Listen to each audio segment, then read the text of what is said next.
Mother Knows Death, starring Nicole and Jemmy and Maria Q. Kane.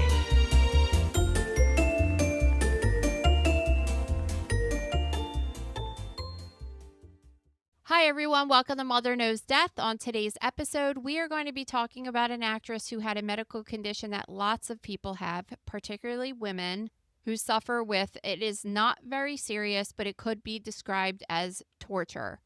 A man who was killed and put lives at risk trying to save an animal, the dangers of keeping a big cat as a pet, suntan addiction, and hay fever of the vagina. All right, let's get started with this actress. Like, you're not saying this is serious, but this is a personal form of hell, I would think. So, Well, I'm saying it's not serious in the sense of like you're not going to die from it. But yeah, I've had this and it's hell. All right, pin that point because I want to get back to that. So, okay. Vicki Lawrence, who's an actress known for her role in the Carol Burnett show, she woke up one morning in August of 2012 with itchy hands, and, it was unusual, but she didn't think too much of it. She even made a joke to her husband that they should buy lottery tickets because she thought they were going to be coming into some serious money because of, that myth that if your hands itch. So over time, the hives got worse, and within the next couple of days, they were covering her entire body. All right, you know who this woman is? This is actually really bizarre because me and Gabe on our road trip, we were talking about 80s, like shows that we used to watch in the 80s. And one of them, I was like, do you remember that show called Mama? And that's who she is. She's the mama lady. She played like a really old grandma lady that was crotchety but hilarious. And I guess it was like a spinoff of Carol Burnett. This is like no one that was born before. Like you probably have no idea what it is, but like I know some people listening know what I'm talking about. So that's who we're talking about. Also, side note, she's 76 years old and she looks awesome. Oh my God, I didn't even realize she was that old. Yeah, she does look amazing. Was Rue McClanahan in that show though? She was in it. I don't know if she was in it all the time, but she definitely was. She was in it for sure. Okay, because I feel like I was watching. CNN has this show called like History of the Sitcom or something, and I feel like it was on there, and I saw Rue McClanahan. And I was like, I don't know that show. I really don't know anything Rue McClanahan was in besides Golden Girls. No, it was really funny, and I used to watch it as a kid. So it just was weird that I was talking about this particular show a couple days ago, and now we're talking about this lady again. But anyway, you guys should check that out if you haven't. It's that thing that I have dreams about. Yeah, people exactly. When they die. So she has a condition called chronic spontaneous urticaria, and that is just a fancy word for saying that she has hives and they don't know what caused it, and they're not going away. Initially, so the reason that I say that this is torture is because whenever you've had hives, they itch so bad, and if you can't take medication to make it go away, having a chronic itch like that is also that gross like swelling itch, it's torture that you cannot alleviate the itch, and it is enough to drive someone crazy. Okay, so this was reminding me of that story we had, I guess, a couple months ago about that woman who was pregnant and ended up taking her life. And, I understand you're saying it's not a serious condition in the sense of, like, it's like cancer and you'll die from it. But when you're getting tortured with something this badly, I could see how it could take a mental toll on you and force you to take drastic measures because of how torturous it is. Yeah. So usually if a person gets hives, the first thing they're going to think is that you're having an allergic reaction to somebody, and everyone's had that, whether it be like detergent or something like that. But oftentimes in some people's cases, they don't know exactly what causes it. And this condition affects as many as 2.6 million people a year, particularly women. 70% of cases are women. So it's something that a lot of people are dealing with, and they don't really know why it happens. They think it's just because for some reason your body's immune system is in overdrive and it's attacking your healthy tissue. Like it's feeling that something's a threat and it's attacking it and causing what would look like an allergic reaction, even though you're not having one. Now, sometimes people can have it triggered. So the condition is considered to be over 6 months or over 6 weeks of time, but sometimes it has known triggers. For example, drinking alcohol could trigger in some people, cold, heat, all of these different things, these factors that could if you've heard of people like exercising and getting it. So when I was a kid, I I started getting it when I was at the bus stop in 3rd grade, and I would get it and then it would go away, but it was like very extremely itchy when I got it. And then they figured out that every single time I was having cold exposure for some reason, I was getting it. So I would get it at the bus stop in the mornings, and it started like around fall time when it was like that change. Even if it was like 50 degrees out, it was just like that weird change would do it. And then I would get it obviously in the winter, and it happened for a couple years, and there was like nothing. The only medication they gave me for it was something called hydroxyzine, or I think it's something like that, but it's like it made me fall asleep. It was freaking terrible. Mm-hmm. But that was the only thing that would like chill it out a little bit. And then eventually I just grew out of it, and I stopped getting it like that. I mean, I would look like I had spots all over my face. It was really obvious.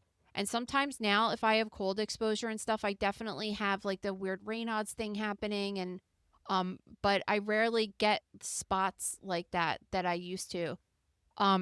There's other people that get triggered by having going from a cold environment to the heat, so it's like an opposite thing.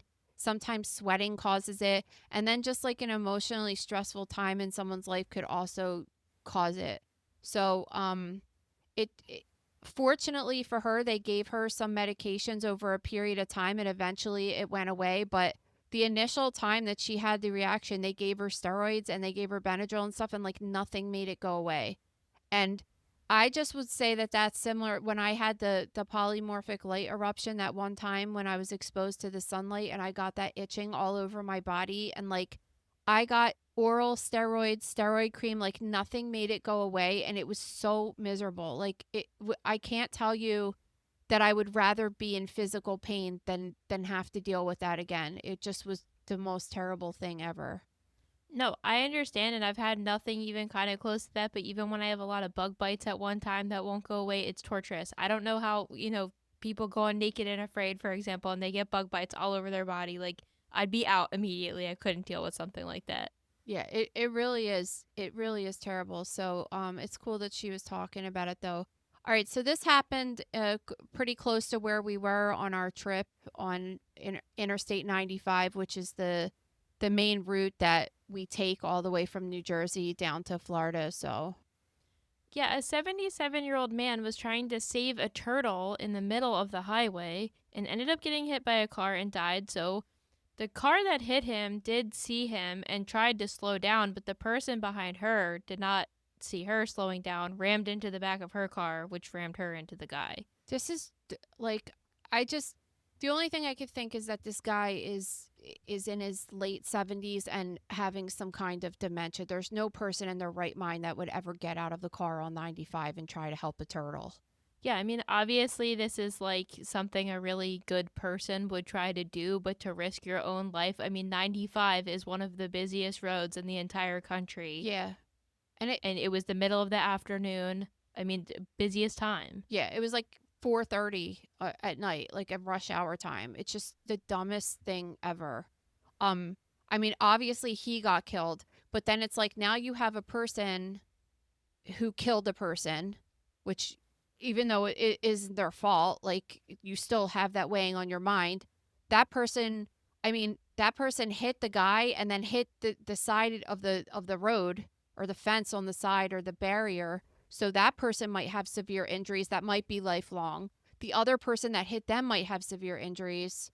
It not to mention the fact that it closed down 95 for hours on one way. Like the whole entire thing is just like I actually can't even believe that happened, because when you're driving on 95 and you're going like 60 or 70 miles an hour, how do you even see a turtle and slow down and pull over enough to get it? Like the whole entire thing is just so bizarre to me.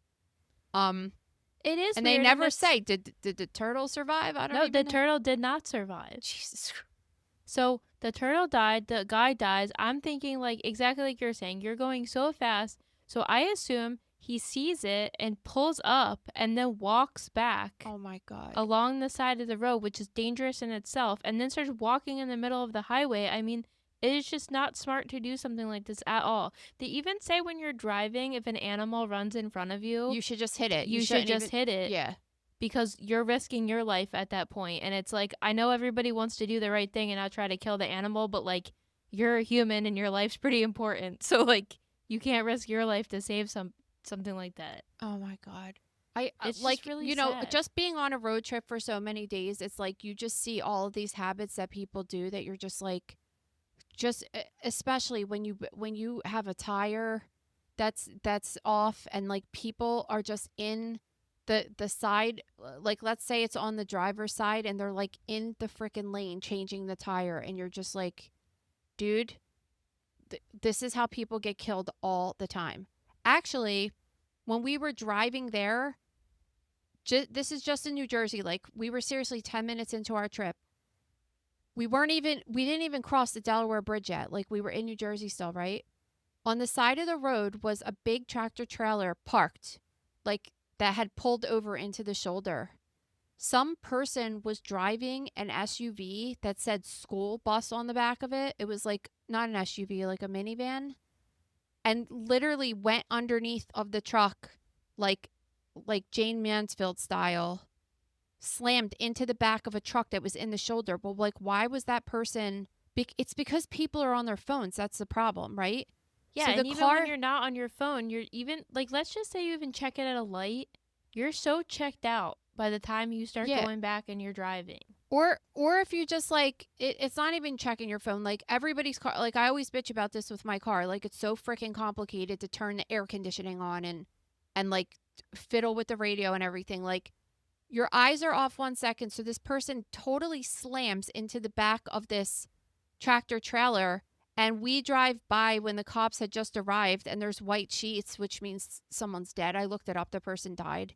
And I'm just thinking like you got to be really careful, because there's absolutely no reason that car even came out of one of the major lanes and hit that truck.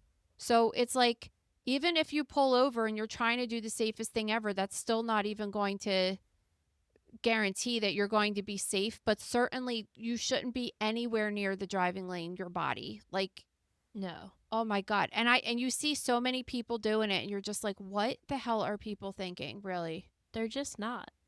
All right, so last week a lion escaped from a farmhouse in Pakistan, and on video it was caught leaping over a fence and mauling a mother and her 2 children in front of the owner, who just stood by and did nothing to help. Yeah, so I mean, part of the reason that we're telling about this case is because of the next story that we're going to tell, but like it boils down to somebody, it doesn't even matter what country you're living in or whatever, like people are illegally keeping this animal, a lion, as a pet, right? Yeah. So this is what happens when you keep animals like this as pets. Like bad shit happens, right? And it's not fair for regular people to just be walking around innocently with their children, and some animal that is usually in a zoo or living in, the savannah of Africa, right? Being in a neighborhood. I mean, just you're walking in your neighborhood and a lion just jumps over the wall. Like, what? Nobody's expecting that. Well, nobody's expecting it, and then people, because they're not prepared for these situations, because they're not acclimated to these animals, don't know how to deal with the situation. They're very lucky in this case. They were injured, but nothing life-threatening. But of course, they start looking into the guy that owns this, and he illegally owns the lion and shouldn't have been there in the first place. So you just put these people in harm's way for no reason, and then you stand off to the side. You're the only person in this area equipped to deal with this thing, allegedly, and you're not even going to try to get it off or anything. You're just going to stand by and watch it happen. Well, because he doesn't want to get injured, right? Well, the shocking thing for this story was that the lion was relocated to a wildlife park and not murdered like they normally are in this Oh situation. So yeah, maybe in that's the America difference. it would 100% be like euthanized. Like, yeah, we got him. All right, so this brings us to the next story that this might a similar situation of might have just happened in America as well. So a Ring doorbell video went viral that appeared to show this cougar roaming around the streets of Rochester, New York. But I guess investigators are first looking into if it's even true. But there is this incredible news footage of this man talking about seeing it while he was walking to a store. It really is. It really is gold. It's up there with like Antoine and hide your kids, hide your wife.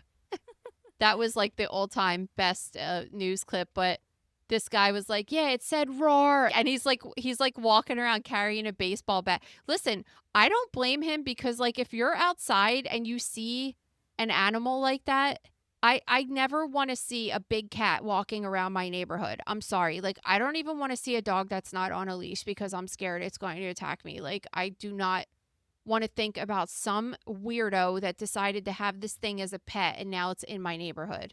Well, yeah, of course, I need to see first of all where it even came from because they said sometimes they get calls like this and it's typically just a really large bobcat, but in this case, it's definitely not a bobcat. And this guy that was on the news is now walking around with a baseball bat. But what I found funny about the interview was he was basically saying that it felt like he was in a movie and that somebody was pranking him, so he just kept walking. Well, I And guess I'm he did like, the right thing.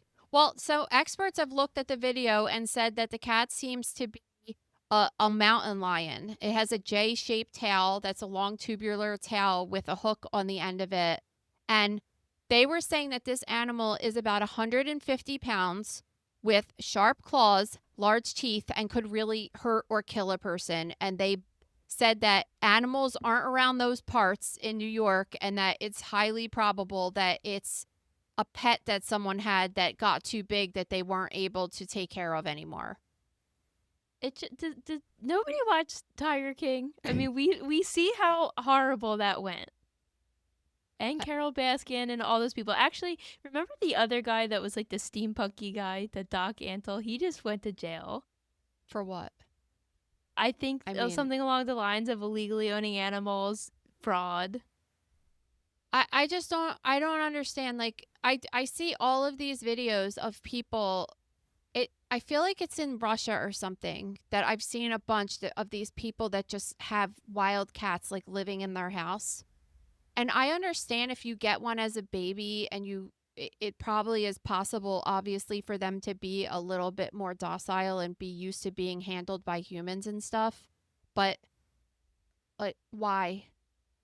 It's just I unnecessary. just don't understand. And how like you have to be the most immoral person ever to just be like, you know what, this thing is going to bite me and has ripped up my house and I'm just like going to let it out in the woods. And the thing's probably hungry, right? All like there's pets around outside and stuff. People like if it doesn't get food, eventually it's going to get food and it would be a person. Yeah. And you're like living in a city or like a suburb and you're just like, cool, I'm getting attacked by a cougar right now. It's just outrageous. So, Because the two scenarios are it either got out of the house it was living in, or like you're saying, the person like just dropped it off and was like, oh, it'll sort itself out and maybe go live in the woods. But that's just not how it works. It's not in its native environment. So like it doesn't know what to do. yeah. And like as of this recording, that's it. We don't know where it is. Nobody ever found it and stuff. Another important thing to note is that they said that the zoo has all of their big cats accounted for, so it's not from the zoo. That's the only place they could think it would be from. Well, it's not from a legitimate zoo, but I guarantee you it's from some shady zoo operation happening in somebody's backyard. I would feel better about that rather than people that are just like having it in their house. I mean, at least they might know something about it. I don't know. But yeah, Tiger King is a very good example. Also, even Siegfried and Roy, like they had totally trained those animals and have been very comfortable with them. And it doesn't matter. Like they're carnivores and they're wild animals and they don't understand that they could really hurt you. this expert saying that this cat's 150 pounds. Like, my cat is not even 10 pounds. Think about that. And I Yeah. got bit by my cat once, and it freaking hurt. 150 pounds. Like, Why did she bite you? oh, it was when I got home from having my surgery done years ago, and I was gone for a week. And I think that really just stressed her out because I'm like the main person for her. And then I came home and she was like sitting in my closet all sad.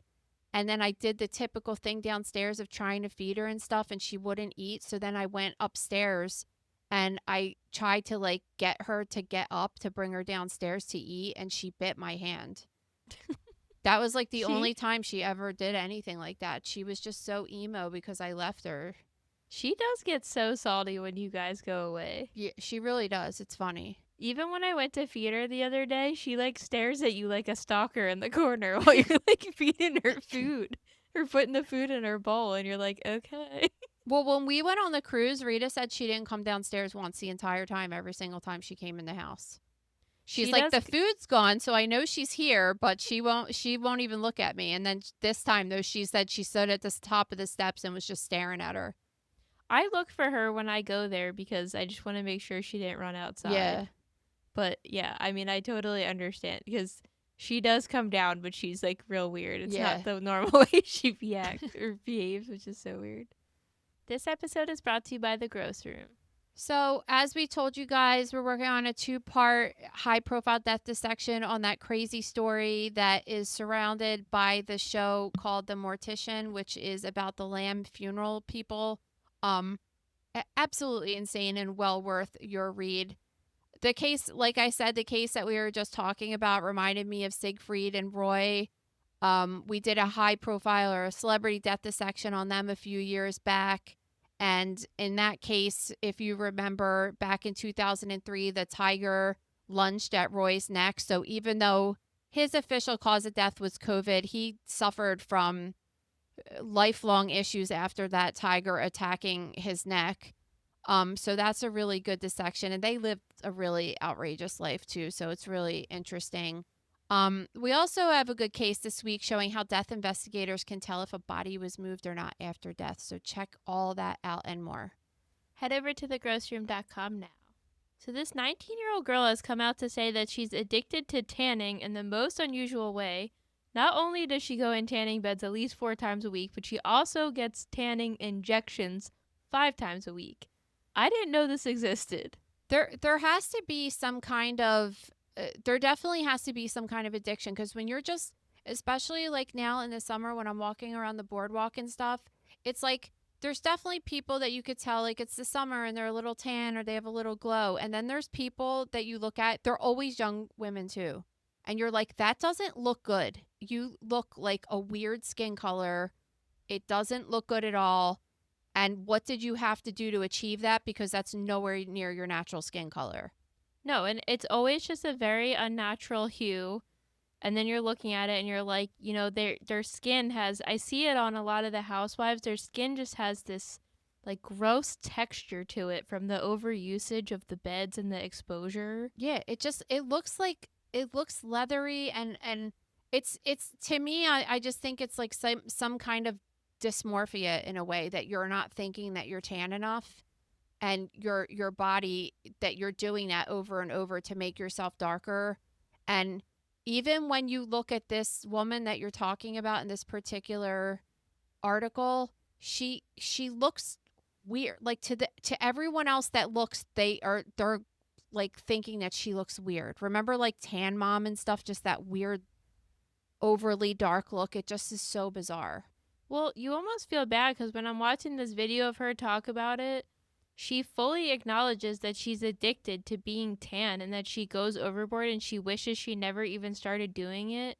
And then she starts talking about the ways in which people are making fun of her on social media about it. And it's like, it does make you have some type of, you know, sympathy for her, because she's aware that it's a problem she has, but she just can't stop. But then clearly the negative feedback she gets is affecting her a lot. Yeah, I'm sure. And whatever problem is going on in her head, that's just exacerbating it. But she She would say that I guess, and this is part of the problem too, like her mom had a tanning bed at the house that she started using for years, and then her mom wasn't happy about it, so then she started going to a tanning salon, and she said she would go to the tanning salon 4 times a week for 15 minutes, but when her mom wasn't home and she was able to use the tanning bed, she would go in for like 20 or 25 minutes. Like Maria said, she was using different creams and getting some kind of injections for her tan, and I mean, she regrets it now, but she's going to regret it a lot later in life because she has such a higher risk of getting skin cancer now. Well, yeah, and she was already saying that since she started doing it, she just has these moles all over Oh her my body that God. she never had before. And she was showing one on her stomach in particular that she said looked really weird. And I'm just like, please go to the doctor She and try to like she's get some she grasp on just like this. really has ruined a portion of her life, honestly. Like if you think about, I mean, we've talked about some famous people like Khloe Kardashian and Teddy Mellencamp both have said that they were using suntan beds, putting baby oil on iodine to tan their skin. Teddy Mellencamp is like on the outs with stage 4 metastatic melanoma to her brain. Right now, Khloe Kardashian seems like I mean, she had a major resection of her face. Seems to be okay for now, but melanoma is like one of those ugly ones that could pop up like later in life, and it's really terrible when it pops up again. Um, Indoor tanning is considered to be one of the most dangerous environmental risk factors for cancer, like worse than cigarettes, if you could believe it or not. Well, I couldn't believe that she said that if she started getting wrinkles, that would probably encourage her to stop. And I'm like, not the moles all over your body? Like, I would be Yeah, really and worried. she might not get wrinkled for a while. Isn't she a teenager? She's 19 years old. Like, even if she goes and gets tanned like that, she might not get wrinkled for years. And she does not need to do this for more years. So the tanning bed increases the risk of melanoma 3 times as much if you use it over 50 hours in your life. 50 hours in your life. And I she's mean, she's using it doing that in a in a week. week. It's so scary because the beds emit 10 to 15 times higher UV radiation than the sun does when it's at its peak. So that radiation is causing DNA damage to the cells, which can lead to cancer. It can lead to atypical cells and it could lead to cancer.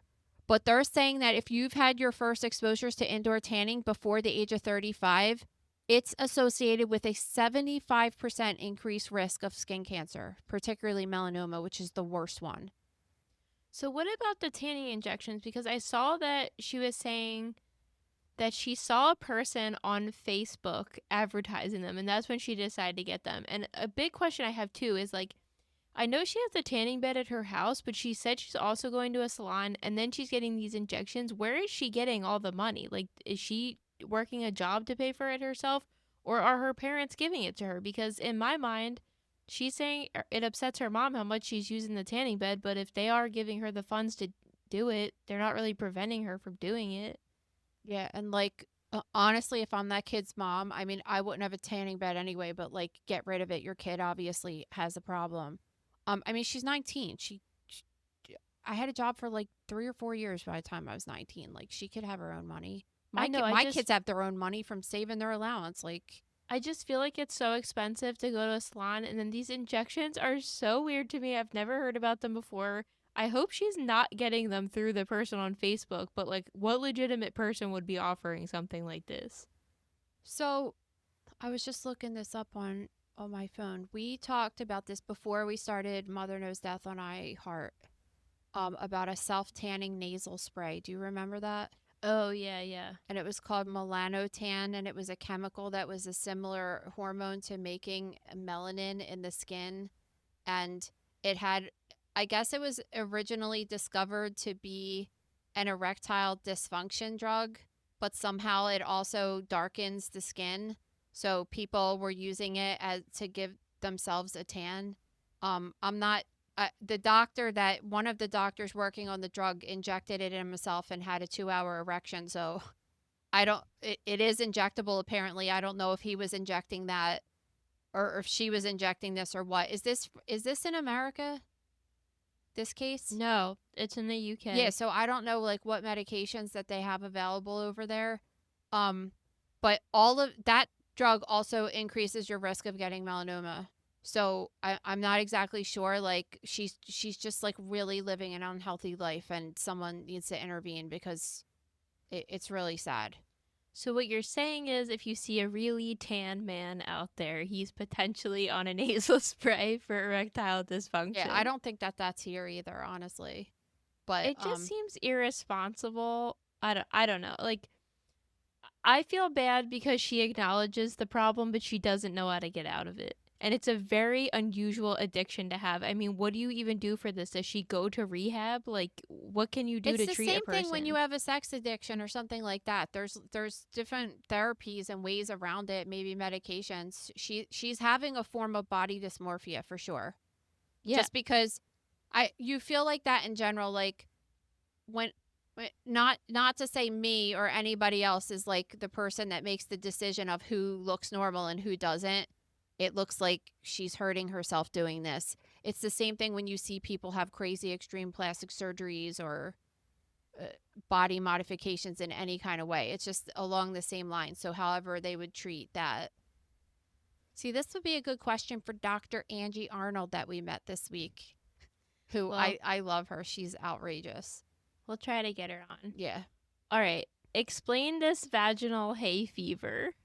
I never even thought of this, but apparently because your vag is lined with the same kind of tissue as your mouth and nose, your body could act similarly to when you have like allergic rhinitis or any kind of hay fever. You know, when your nose is like running all the time and it's very itchy, and a reason for that is because it's just very like engorged. Like it just, you know, that feeling when you're on the verge of sneezing all the time and it's just very active. I guess the same thing could happen to your vagina. So it either could happen from being exposed to an allergen and it going through your entire body, or for your vagina to be, I mean, this is less likely, at least in my situation, for your vag to be exposed to pollen. Like, not to say that other people aren't, because I'm sure they are, but so you could have a direct exposure as well that could give you symptoms of itching and uncomfortable vag. I really never even thought about it. No, I definitely never did either, but now that you're explaining it, it obviously makes sense. But I think that maybe it's not as common because people are clothed down there where your face is not clothed, so you're being exposed to it all the time. You could put itchy vag up there with one of the most torturous things as well, honestly. Yeah, and I found it interesting in this article because they were saying vaginal issues in general are often, quote, dismissed, misdiagnosed, or internalized as something women should just put up with. And I'm like, yeah, with every other issue we have down there, you know, you're No, going to go to it's the doctor true. for this and get blown off. I don't know what happened when I was in my very young 20s that I had like this itching problem that wouldn't go away, and it was like not yeast infection and stuff. And then finally I switched to a very gentle soap, which now I'm like hardcore, have used every day since I've been 20 years old, and it never came back. But it was terrible. And I do remember going, I mean, this was back in the early 2000s or the late 90s, but I remember going to the doctor and them just being like, "Oh, it's whatever." Like not, and I'm like, "No, listen, like this needs to be dealt with because I can't handle this. It's torture." And once, you know, you're so sensitive down there, once you're inflamed, it's just like, oh my God, I remember that being the worst thing ever. And I guess I was just having a sensitivity to soap, right? Because I didn't really think about using a harsh perfumed soap or detergent down there would do that, but that was ultimately what it was. But Okay, well, on that note, don't forget we are going to CrimeCon in Denver this September. We are very excited. We're doing a live podcast show. You are going to be doing a lecture. Believe we're doing a meet and greet too one day. So there's lots of stuff to happen. And you get to see everybody else in the true crime world, like Matt Murphy, Cheryl McCollum. You know, these people have been on our shows. Joseph Joseph Scott. Scott Morgan. You can also visit our great friend Tom Smith from the Gold Shields Oh yeah, podcast. we He love is going to have a Tom. booth We're gonna have on such a good Podcast time. I'm Row. like happy to hang out with all of our friends in one sitting. It's gonna be amazing. Yeah, I mean, we're personally stoked because we get to see a lot of our friends. But if you guys are interested in true crime, you get to see everybody that's there. And the lectures are always amazing. It's always a good time. You get to see anybody. You get to hear topics. I don't know what the topics are going to be last year, but I heard topics ranging from, like the Nexium cult to the Rush shooting. You So- did that cool crime scene drawing workshop, or what was it? A Yeah, they forensic did artist. They did a sip and draw with a forensic A courtroom sketch. Yeah, courtroom sketch artist. So I got to do that, which was a blast. And he went around the room making fun of people or telling them if they did a good job, and it was truly so awesome. So I hope they do something like that again because you missed it, but I think you would even enjoy it too. Yeah, wasn't that like right after my lecture? I just needed to decompress. Yeah. So grab tickets for CrimeCon. You guys definitely don't want to miss that. If you have a review for us, please head over to Apple or Spotify and subscribe to our YouTube channel. And if you have a story for us, please submit it to stories@motherknowsdeath.com. Thank you for listening to Mother Knows Death. As a reminder, my training is as a pathologist assistant. I have a master's level education and specialize in anatomy and pathology education. I am not a doctor and I have not diagnosed or treated anyone, dead or alive, without the assistance of a licensed medical doctor. This show, my website, and social media accounts are designed to educate and inform people based on my experience working in pathology so they can make healthier decisions regarding their life and well-being. Always remember that science is changing every day, and the opinions expressed in this episode are based on my knowledge of those subjects at the time of publication. If you are having a medical problem, have a medical question, or are having a medical emergency, please contact your physician or visit an urgent care center, emergency room, or hospital.